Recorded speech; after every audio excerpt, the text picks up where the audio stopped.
देखिए, मथुरा के बाबाओं को तो नहीं दिखा, उनके यहाँ किस तरह का अन्याय हो गया।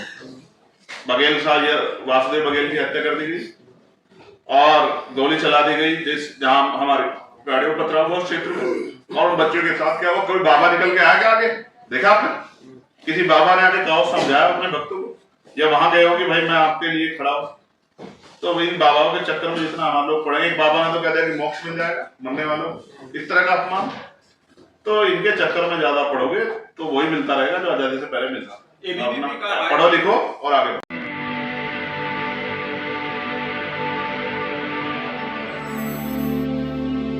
देखिए, पिछड़े वर्ग के लोगों में भी कुछ लोग संघी मानसिकता के लोग हैं। अभी उनको तैयार करना पड़ेगा जब ये बदलाव हो। ऐसे बदलाव नहीं होता। अभी उनकी राजनीतिक शक्ति बढ़ी हुई है तो लोग उनकी तरफ ज्यादा जाते हैं। लेकिन मैं ये नहीं कहता इससे पूरा समाज गलत हो सकता, मैं इससे सहमत नहीं। सर, लगातार इस तरह की घटनाएं हो रही है। जैसे शेड्यूल कास्ट के भी कुछ लोग मनुवादी पार्टियों में है, तो इसका मतलब ये थोड़ी पूरा शेड्यूल कास्ट स्वस्थ आजादी के साथ ले रहा है, ऐसा नहीं। जी सर, लगातार जिस तरह की घटनाएं आपने गिनाई हैं, इसी बीच में तमाम बाबा इस तरह का नैरेटिव चलाते हैं कि जात पात की करो बजाई, सब हिंदू भाई भाई। तो ये जो पूरी पॉलिटिक्स हो रही है, इस पर क्या करें? देखिए, मथुरा के बाबाओं को तो नहीं दिखा, उनके यहाँ किस तरह का अन्याय हो गया। बघेल साहब या वासुदेव बघेल की हत्या कर दी गई और गोली चला दी गई जहां हमारे गाड़ियों पथरा हुआ उस क्षेत्र में, और उन बच्चों के साथ क्या हुआ। कोई बाबा निकल के आया क्या आगे? देखा आपने किसी बाबा ने आगे कहा समझाया अपने भक्तों को, या वहां गए हो कि भाई मैं आपके लिए खड़ा हूं? तो इन बाबाओं के चक्कर में जितना हम लोग पड़े, एक बाबा ने तो कह दिया कि मोक्ष मिल जाएगा मरने वालों को, इस तरह का अपमान। तो इनके चक्कर में ज्यादा पढ़ोगे तो वही मिलता रहेगा जो आजादी से पहले मिलता। पढ़ो लिखो और आगे बढ़ो। चंद्रशेखर जी, उड़ीसा वाले प्रकरण पे एबीवीपी का आधिकारिक बयान आया है। सीधे तौर पे कहना है कि आप लीपापोती करना चाहते हैं और आपका जो एक्सपोज्ड है उसको कहा है कि ये बेबुनियाद आरोप है, ऐसा कुछ नहीं। मैंने तो वहां के बहुत सारे अखबार पढ़े, सब में लिखा हुआ है, गोली तक की बात लिखी हुई। तो एबीपी ने आपको क्या काम में क्या, मुझे तो नहीं पता। आप मुझे कोई आधिकारिक पोस्ट दिखाओगे तो मैं उसका जवाब दूंगा। ये आधिकारिक पोस्ट आपके पास होगी, मेरे पास जब आएगी मैं अपनी तरफ जवाब दे दूंगा। ये लोग मुझे मिलते रहते हैं बेचारे। आप पे हो रहे जानलेवा हमले का जिम्मेदार कौन है? नहीं, वो मुझ पे नहीं हो रहे हैं, वो उस संवैधानिक व्यवस्था पे हो रहे हैं जिसने मुझ जैसे लोगों को संवैधानिक अधिकारों के जरिए बोलने का अधिकार दिया, और वो हमारी हिम्मत तोड़ना चाहते हैं। इनसे नहीं हम टूटने वाले। हम तो वो जिन्होंने जेलें काटी, वो काहे को डरेंगे? ये तो होंगे जैसे हमारी शक्ति बढ़ेगी। देखो, हमला किस पे होता है? रोको जिसके पास सोल्यूशन होता है। हम पे समस्या थोड़ी है, हम पे सोल्यूशन है, और हमने करके भी दिखाया कई जगह। अब देखो, उस बेटिया की शादी हो रही नहीं हो रही है, समाज से हमने अपील की थी तो एक परिवार भी आ गया है। मैं प्रशासन से मांग करता हूँ, पुलिस से, कि उनकी सुरक्षा सुनिश्चित करे। और कल ही आज ही मैंने सुना कि एक परिवार जाके, एक संगठन जाके उनको 1.25 लाख रुपए मदद भी करके। मैं और अपील करता हूँ कि उन परिवार का एक पैसा नहीं रखना चाहिए, सब अपने आप जिम्मेदारी उठा के समाज करे। और मैं पिछले वर्ग के अपने बहुजन समाज के सब भाइयों से कहूंगा, वहां के यादव समाज के लोगों से कहूंगा कि वो भी इसमें योगदान करें, आगे बढ़े। जो कुछ लोगों ने कर दिया उसको खाई को काटने का काम करें। हम तो बहुजन आइडियोलॉजी को मानने वाले लोग। मथुरा पुलिस ने खंडन किया है, मतलब मथुरा पुलिस का उस मामले पे कहना है कि ये किसी भी तरीके की ऐसी घटना नहीं हुई है। कहा सुनी जरूर हुई थी, लेकिन बारात चढ़ने से किसी को नहीं रोका गया है और दूल्हे की पिटाई नहीं हुई है। ये सब भ्रामक खबरें हैं। ये दूसरी घटना पे उन्होंने कहा है जो परसों रात घटी, उसमें मेरे पास पीड़ित परिवारों के बयान है, उनकी मेरी बात है। आपको याद है हाथरस की बेटी के साथ जब अन्याय हुआ तो हमारे एक सीनियर अधिकारी क्या बयान आया था? आपको याद है? नहीं याद है? पुलिस सरकार की होती है और उनसे हमें कोई नाराजगी नहीं है, वो वही करेंगे जो सरकार कहती है। अगर इतना न्यायप्रिय होता तो ये इतनी घटना पढ़कर सुनाता क्या मैं? आप बताओ ना, अगर इतना न्यायप्रिय सिस्टम होता कि वो हर व्यक्ति को बोझ कर रहा होता, कानूनी कार्रवाई कर रहा होता, तो फिर ये होता क्या? हमने तो इस देश में बहुत कुछ देखा है भाई, हम तो रोज घटनाओं को देखते हैं। फिर बुलेट चलाने पे हाथ करते क्या? तो पुलिस से मेरी शिकायत नहीं है।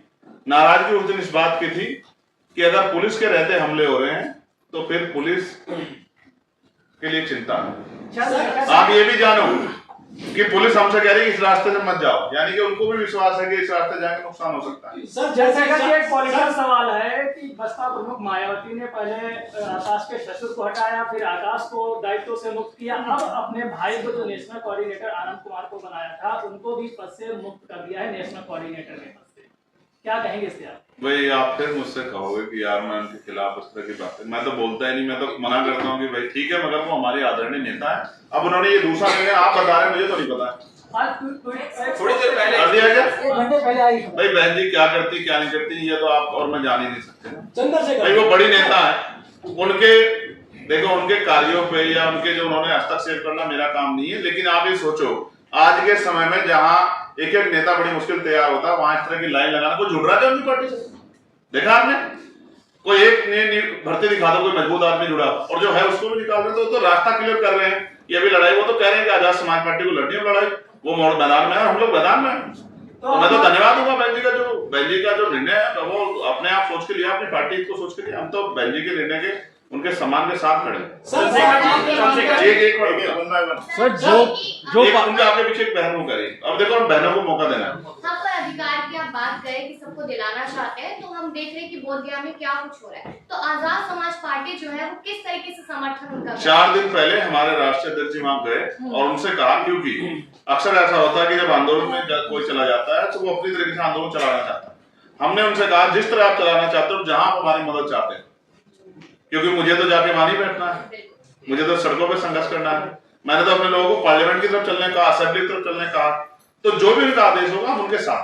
सर मेरा सवाल है, जैसे शादियों का सीजन शुरू होता है दलित दूल्हे निशाने पर रहते हैं कि घोड़ी पर ना चढ़े, क्या उन लोगों ने घोड़ी को कॉपीराइट करवा रखा है या आपको कॉपीराइट करवाने की जरूरत है घोड़ी? देखो भाई ऐसा है, इस पर मैं इतना ही कह सकता हूँ कि अब या तो दलित शादी करना बंद कर, या बंद अगर नहीं कर सकते तो घोड़ी पे चढ़े तो हिम्मत करके चले, ठीक है। और एडमिनिस्ट्रेशन पुलिस को भी इन बातों पर ध्यान देना चाहिए कि ऐसे लोग जो हैं बहुत बड़ी घटना को अंजाम दे सकते हैं जो इस तरह की चीजें कर रहे हैं। एक बहुत बड़ा सांप्रदायिक तनाव हो सकता है, सामाजिक तनाव हो सकता है। मैं इन सब चीजों से सहमत नहीं। जो मैं फिर कहूंगा, हम तो चाहते हैं सारी जाति धर्मों के लोग वो समता के मार्ग पे आए। हमारी किसी जाति से किसी धर्म से कोई लड़ाई नहीं, लेकिन अभी सब लोग समता के मार्ग पे नहीं, तो हम कोशिश कर रहे हैं सब लोग समता के मार्ग पे आए। सर कुछ एक मिनट इतना नहीं सर कुछ सबको मौका मिलना चाहिए। सर कुछ पार्टियां एक हाथ में बाबा साहब की फोटो लेके एक हाथ में संविधान लेके नारे लगाती हैं, बात करती हैं, यात्रा निकालते हैं, लेकिन बाबा साहब और संविधान मानने वाले लोगों पर जब अत्याचार होता है तो ना कोई बयान आता है ना कोई यात्रा। जिनका राजनीतिक रिश्ता है वो राजनीतिक बात करेंगे। भाषण तो मोदी जी से बढ़िया कोई देता नहीं होगा। भाषण तो इतना अच्छा देते हैं हमारे प्राइम मिनिस्टर आदरणीय, हमारे प्रधानमंत्री जी से अच्छा तो उन्होंने तो क्या दिया, ये तो कोई कह भी नहीं पा रहा कि भाई दलितों को मत मारो ऐसे हाथ फैला के, मुझे मार लो। इससे बड़ा किसने कहा है कि अभी से ज्यादा अत्याचार शुरू हुए हैं सर। प्राइम मिनिस्टर होके बाद कहा ही किसी ऐसी बात? तो अगर भाषणों पे जाओगे और भाषणों के अंदर खोके रह जाओगे फिर तो वही मिलेगा जो मिलता है। भाषणों से ज्यादा उनके जो कार्य हैं और वो जो लीडरशिप और जिस तरह के अवसर देते हैं उसको भी ध्यान रखना पड़ेगा। चंद्रशेखर जी, आकाश आनंद जो एक मिनट, उसके बाद आप 2 सवाल ऑलरेडी पूछ चुके हैं। मैं जब व्यक्तिगत टिकटॉक करूंगा तब करना। कोई और किसी को सवाल इधर आप दोनों लोग हो गए। आप इसके बाद लेते, इसके बाद जो नीचे बैठा उसका ध्यान। जब यादवों पर अत्याचार होता है अखिलेश यादव सामने आ जाते हैं, लेकिन जब दलितों को मारा जाता है अखिलेश यादव को मिलती है तो कोई ऐसा आप मेरा और अखिलेश जी का झगड़ा करा।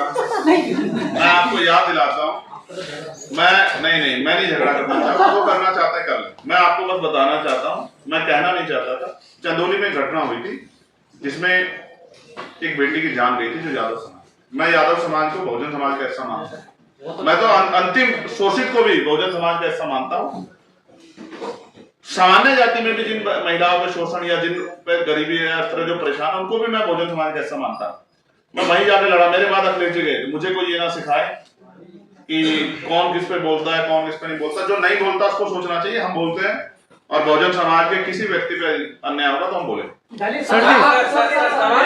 ये इनको आने संभल की शाही जामा मस्जिद को लेकर हाईकोर्ट का भी ये फैसला आ गया है कि उसको अब विवादित नाम दिया जाए ना कि मस्जिद दिया जाए। तो क्या ये प्रकरण दूसरी बाबरी मस्जिद या जो राम मंदिर वाला विवाद था वो लिया जा रहा है? आपका क्या? मैं आपको फिर क्या कह सकता हूँ कि जब सरकार पूर्ण रूप से जो है किसी को कुचलने में लग जाए तो इस तरह के अन्याय सहने की जिम्मेदारी आपको उठा लेनी चाहिए। लेकिन मैं फिर ये कहूंगा अभी संविधान है। अगर ये हाईकोर्ट का बयान है तो अभी सुप्रीम कोर्ट है। हम सुप्रीम कोर्ट में हमारे साथी जो प्रयास कर रहे हैं वो सुप्रीम कोर्ट में भी जाएंगे, मुझे विश्वास है। और अगर वहां से न्याय नहीं मिलेगा तो मुझे लगता है सुप्रीम कोर्ट से न्याय मिलेगा। और बाकी संघर्ष का रास्ता हमें नहीं छोड़ना चाहिए। मैं आपको फिर कहूंगा यहाँ वर्शिप एक्ट है, सब कुछ है, लेकिन लागू कराने के लिए बाबा साहब अम्बेडकर ने भी कहा था, आपको याद है संविधान सोचते हुए, संविधान कितना भी अच्छा क्यों ना हो, चलाने वाले हाथ अच्छे नहीं होंगे, उनकी नीति अच्छी नहीं होगी, उनकी नीयत अच्छी नहीं होगी, तो अंतर संविधान बुरा साबित होगा। यहाँ पर पूरी सरकार कमजोर वर्गों के खिलाफ खड़ी है, उनकी आस्था के खिलाफ खड़ी है। इसके बाद तो सोचने में ही नहीं। जब मुख्यमंत्री ऐसे शब्द कहें, वही बयान जो एक जस्टिस जो है हाई कोर्ट के, जिन्होंने वो शब्द का यूज किया था, आपको याद नहीं याद है? लगभग मेरे जैसा ही नाम है जस्टिस का, शेखर यादव, याद नहीं याद है? और वही बयान मुख्यमंत्री को देखिए कितनी आइडियोलॉजी मिलती है। तो आप समझो कि जब इस तरह की आइडियोलॉजी मिलने लग जाए तो फिर दलित समाज नेता आपको माने या मायावती को, किस तरह का? सर लगातार हिंदू राष्ट्र की बात कही जा रही है और दूसरी तरफ देखें तो दलितों पे अत्याचार बढ़ता ही जा रहा है, इसको कैसे देख रहे हैं? अब मैं तो इस पे तो मैंने बात रखी। आबू आदमी का इलाज कर देंगे योगी आदित्यनाथ कह रहे हैं कि, और तो उनको कहो कि उत्तर प्रदेश से महाराष्ट्र चले जाए। सर आगे सवाल मेरा, सर आपने कहा जातिवादी गुंडे, नया शब्द आपने बता दिया है, वो अखबार वाले लिखते हैं दबंग। ये दबंग जो नया शब्द आया है, इसको किससे देखते हैं आप? दबंग कुछ नहीं है। देखिए दबंग कुछ नहीं है। जो जैसा अपराध करेगा उसको वैसा इनाम दिया जाए। जो जाति के आधार पर अन्याय करेगा वो जातिवादी गुंडा, जो सामंती विचारधारा के अनुसार अन्याय करेगा, लोगों को डराने धमकाने का, वो सामंती गुंडा है। और जो धार्मिक आधार पर अन्याय करेगा वो धार्मिक गुंडा। और गुंडों की जगह जेल होती है। हिंदी मीडिया दबंग लिख रहे हैं उनको सर। अब हिंदी मीडिया से आप लगे। चलो धन्यवाद आपको। अगर आपको लगता है कि हमारा काम बहुजन समाज के लिए महत्वपूर्ण है, तो आप हमें आर्थिक सहयोग के लिए सीन दिखाए गए QR कोड स्कैन और फोन पे और गूगल पे और UPI और बैंक अकाउंट में कर सकते हैं। फोन पे, गूगल पे 9250529129, UPI 9250529129@YBL। Bank account state bank of India AC 1042994628, IFSC code SBIN 00066563। आपका छोटा से छोटा सहयोग समाज और हमें और मजबूत करेगा, जिससे हमें बहुजन पत्रकारिता में और निष्पक्ष बनाने में मजबूत करेगा। जय भीम, जय भारत।